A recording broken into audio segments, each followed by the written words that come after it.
I don't believe that we should be teaching our young people to not get married.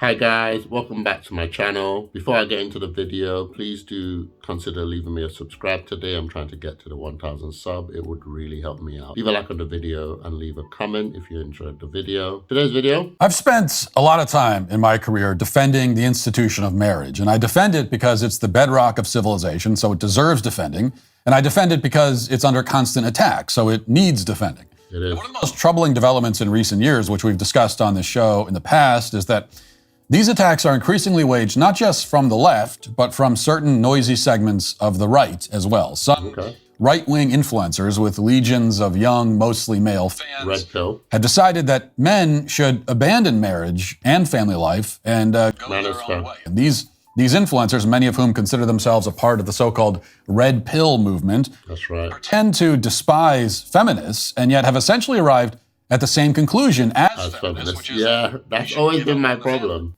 The two sides hate marriage almost as much as they hate each other. Now, one of these influencers is a woman named Pearl Davis. That's actually so true. Relatively large following on YouTube and various social media platforms.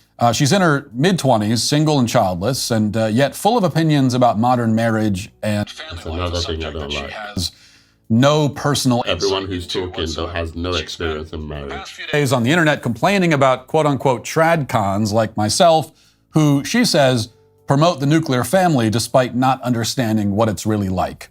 Yes, we men who are actually married, exactly, know what it's like to be married, but a woman who is not married and has no children does know. In one of her tweets, she wrote, quote, "The trad cons push marriage because they aren't old enough to know better. They don't know the reality of what they're pushing." This is accompanied by a picture of myself, Ben Shapiro, and Michael Knowles. We aren't old enough to know better and don't know the reality of what we're pushing, yet a woman who is younger than us and has never been married does understand this That's reality. what I hate about the man goes on to say that marriage is a terrible deal for men, and she later explains, quote, "Would you ever sign a contract that fails 75% of the time where your business partner is paid to break the contract? Why would you encourage men to sign that contract until the terms are fixed?" Now, you may be surprised to learn that marriages fail at a rate of 75%. The figure that people like this normally use is 50%. And the claim that 50% of marriages end in divorce is already spurious, and we'll have more on that in a moment, but 75%? I was wondering where that number came from, so I scrolled down and I saw something that she reposted. I've seen it as 65 or 69. It's not 50-50. That only accounts for divorces. Another 25% on the negative side for miserable men trapped in cheaper to keep her marriages, unwilling to risk financial destruction and loss of their children. 75% chance of a devastatingly bad outcome is just a bad plan. No sane person would enter into a commercial contract on such terms. Now, I did ask him where he got this 75% figure from, and he wouldn't say. Apparently, the magic statistic fairy came and whispered in his ear. This is what I don't like about these statistics they keep throwing around. Brosnan. We can't prove them. Of 20 years, and she questioned whether the marriage counts as successful since Brosnan's wife has put on some weight at the age of 60. So apparently, even if they're happy and have remained married for 2 decades, you're still questioning that. Might fall into that 70%. Oh, that's terrible.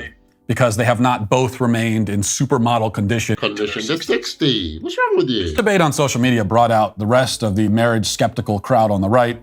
A bunch of these red pill influencers decided to hop on an emergency Zoom call and spend 2 hours talking about me and the rest of the Daily Wire crew and our reckless promotion of society's most fundamental institution. We're still talking about weight, the weight of the woman at 60. Come on. Apparently a divorce lawyer who says that the failure rate for marriage is not 50% and it's not 75%. It is, in fact, even higher. I think marriage can be successful, of course. It's just not something that's as scalable as we as a society are trying to pretend it is. Marriage is, and I've said this 100 times and I'll say it 100 more, marriage is like the lottery. You are probably not going to win. That's not true. You're probably not going to win. Don't make that your 401k. That is not true. You're probably not going to win. But if you win, what you win is so great that I don't blame you for buying a ticket and trying. I personally don't buy lottery tickets. But when somebody says, yeah, I play the lottery, hey man, somebody's got to win. And you know what? As long as you're not blowing money that you need for food or to put shoes on your kids' feet, you're not hurting anybody. Go out, give it a try. So I always tell people, listen, marriage, when it works, when you have somebody who's married 20 plus years and they're still crazy about each other, that is the exception, not the rule. But when you do it, it's phenomenal. It's phenomenal. So why not buy the ticket, take the ride, but have a pre. I really don't agree with these talking points. Wear a seatbelt. So there's so many marriages still happening now. And the thing about the lottery is that almost everybody loses. This is a perfect summation of how this entire club views marriage and the message that they're sending to young men in particular. Sure, it can be great, they concede, but only if you're insanely you are lucky. Everybody else is screwed. That's not how it This is goes. a rather bleak view of marriage, and thankfully, it's also nonsense.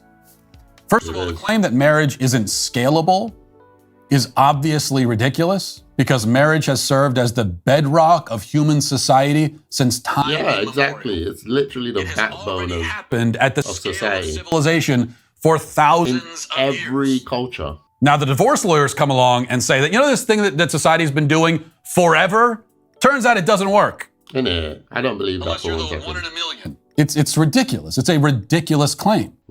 Yeah, this is the one that I get confused at. The one I've heard is 65. The rate that people lose the lottery, which would mean higher than 99%, a lot higher. Yet these kinds of astronomical odds are not based in anything but the doom and gloom speculations of the people inventing them. There is no evidence that having a happy marriage is as unlikely as winning the lottery, or that 75% of marriages end in misery. This will be good to know as a fact. Well, this is at least is a familiar statistic. Especially for the young people coming up. Before, 50% of marriages end in divorce. It's familiar, but it is bogus. Oh, good. One Okay. way that you know that it's bogus is that people have been claiming that 50% of marriages end in divorce since I was a kid. Yeah, same for I've been me. hearing that my whole life. Yeah. And that would mean that divorce rates are static across time. But of course, that isn't the case. In fact, we know that divorce rates have gone down in recent years.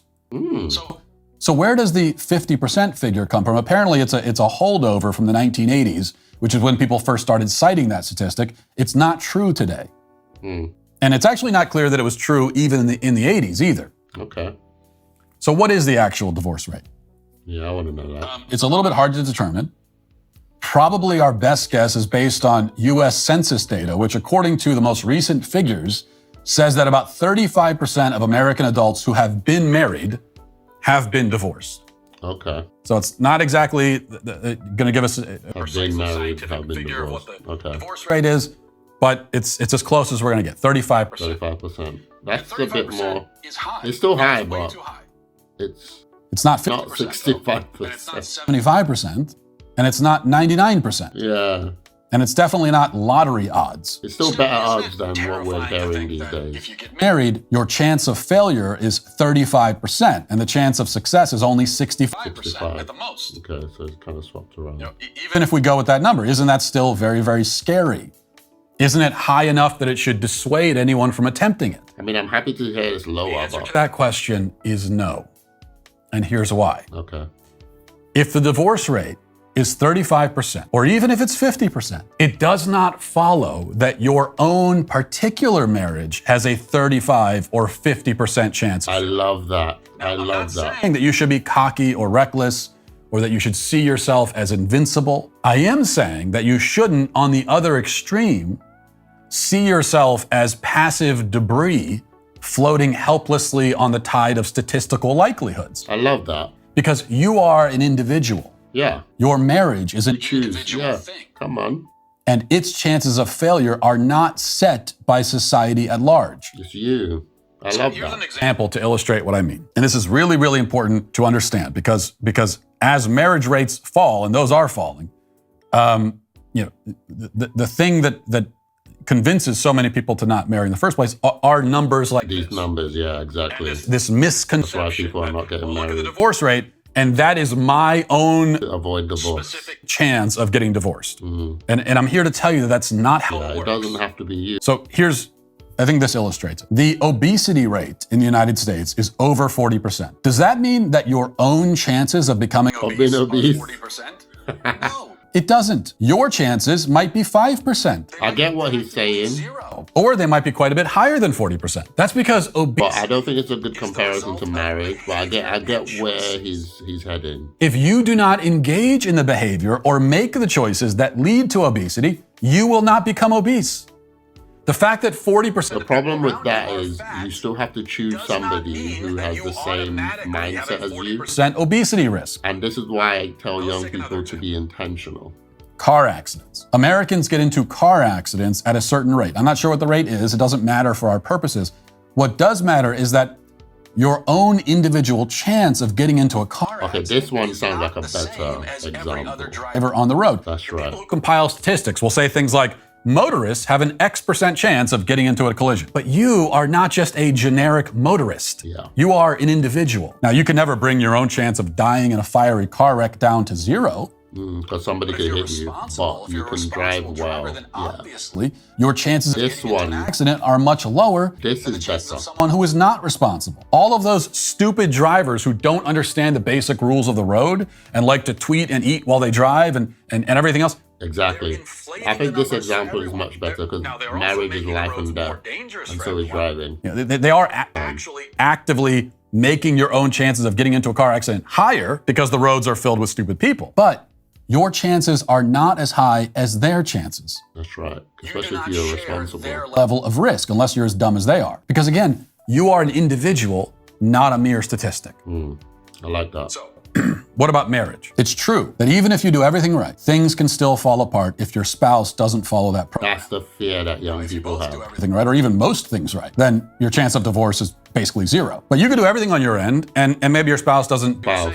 That's the problem, the spouse. Anyway, that happens, and it's terrible. Yeah. But it happens. It's also true that there are many, many things you can do in your marriage and before your marriage to make it much more secure than the average. That's right. Obvious things. That's right. Like you can marry someone who shares your That's what I'm talking about. does that. In fact, a lot of people don't. A lot of people go into marriages knowing ahead of time that they're marrying someone who doesn't share their fundamental values. Their chances of divorce are going to be somewhere much higher than yours if you don't make that basic. I'm glad he entry-level covered that because that's something that I've always thought about. Other things. Like you can state from the outset that you both in principle don't believe in divorce and won't consider it as a viable option for solving any marital difficulties you may experience down the line. That's something I agreed with my wife. And shared faith. That wouldn't be an option. You can establish from the beginning a habit of honest communication. You can make time for each other.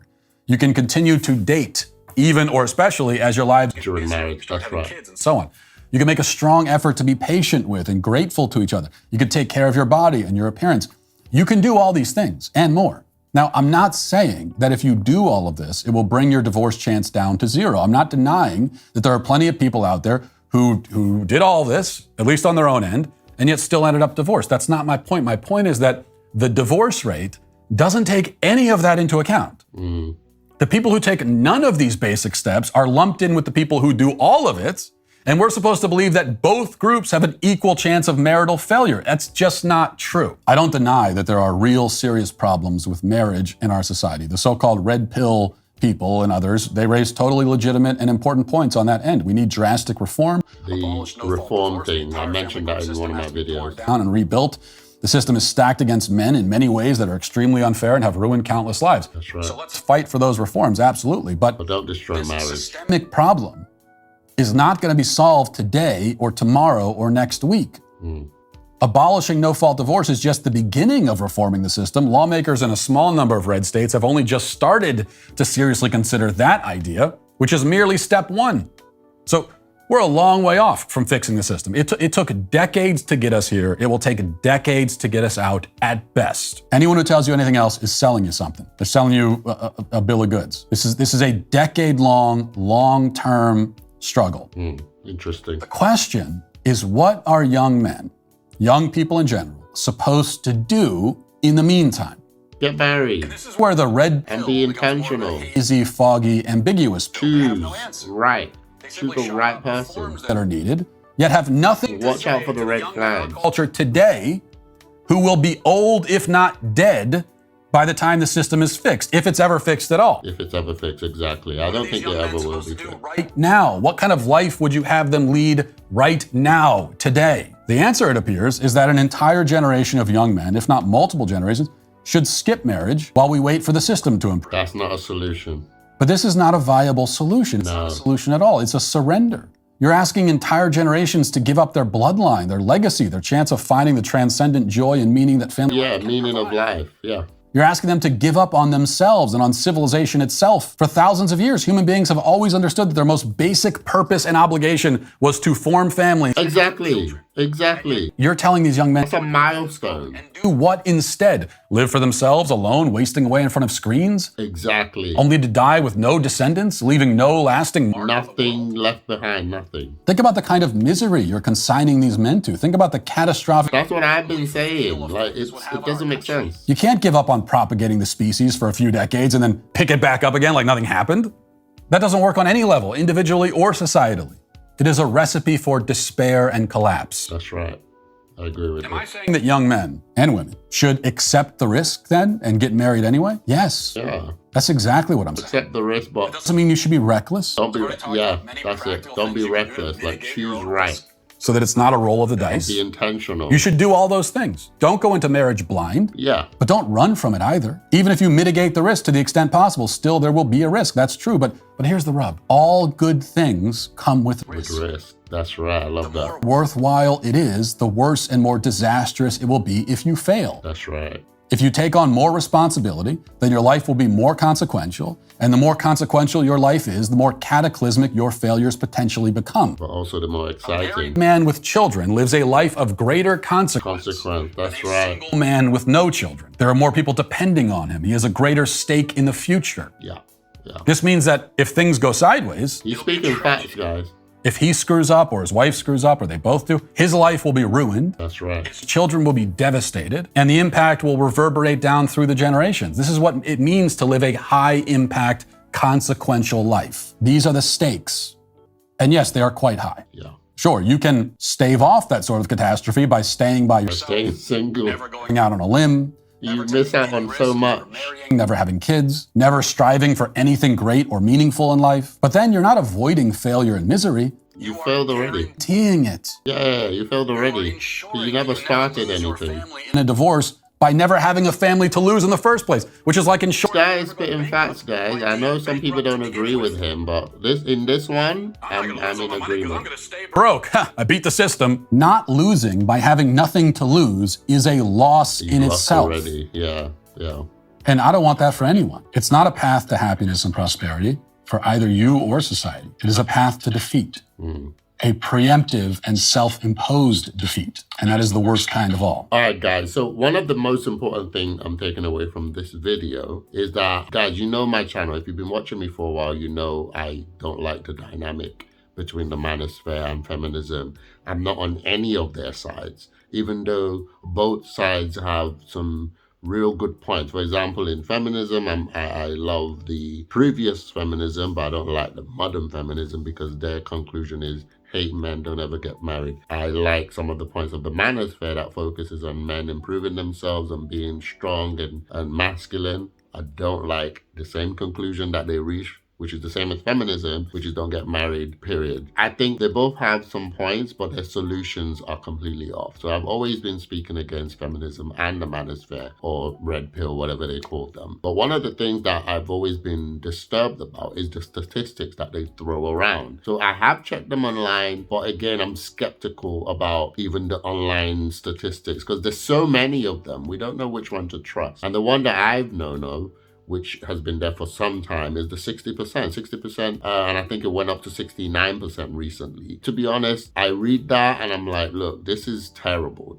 These numbers are stacked against you. And then moreover, the divorce court stuff that goes against men and destroys them, I believe needs to be changed, because we live in a modern era, and unfortunately it is what it is. Women no longer want to be traditional, so they shouldn't be given access to the traditional way where men had to, take the bulk of everything, especially in divorce court. So that's where I stand. I do believe that there needs to be reform. But for those who want to be traditional, I think they should still receive. In my opinion, the divorce court stuff is all from the Bible. The man is supposed to basically settle the woman. That's literally how it's supposed to be. And that's basically what has translated into our laws in, modern era. So I do think it needs to be reformed, but be that as it may, regardless of hearing those stats, I've always been of the opinion that yes, it happens, but it doesn't have to happen to you. But in this day and age, people don't listen to stuff like that. They just listen to stats, and it makes sense because as men, we think logically and we think to ourselves, look, yeah, you're saying that you might have a good marriage, but look at all these other ones. You know what I mean?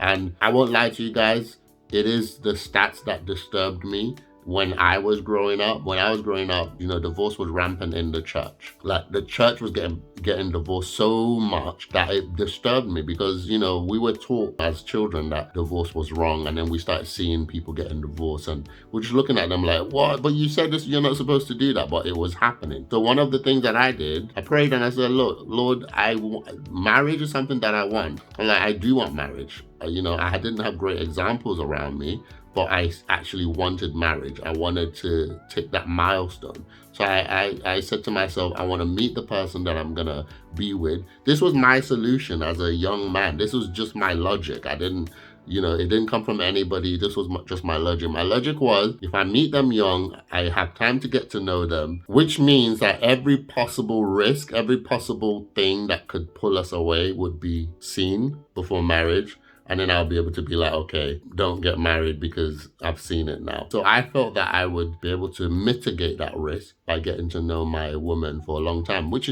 to be fair, this is what I did, right? I got to know my woman for a very long time before I got married to her. And we knew each other from youth, from young. So it's not like we got married old. No, we still got married young, but we had known each other for some time before we finally got married. So this was my way of mitigating the risk, right? I didn't think to myself, there's so many divorces, and there were people who I respected, people who were pastors and leaders in the church were getting divorced. That did not discourage me from wanting to get married. But what it did do was make me look for a way to mitigate and make sure what happened to them doesn't happen to me. And making sure you know what you want and making sure that you go in fully illuminated, fully awake. Don't be fooled. Don't get dragged into a dream. Be wide awake in the decision you're making. Completely suss out. And it doesn't take anything. You're not putting them through a ringer. You just watch them. You just watch the girl and watch the way she behaves in every situation. How does she do this? How does she do this? How does she do this? Of course, you make sure you work on yourself. Again, just like the manifest say, they say you work on yourself, make sure you're masculine, make sure you're strong, make sure you're kind, right? Men are kind. True men are kind. We are kind, we protect, we shield, and we provide, right? So you make sure your part is done, but also you keep an eye and make sure that you choose. Because to be fair, I think, in my opinion, the man chooses.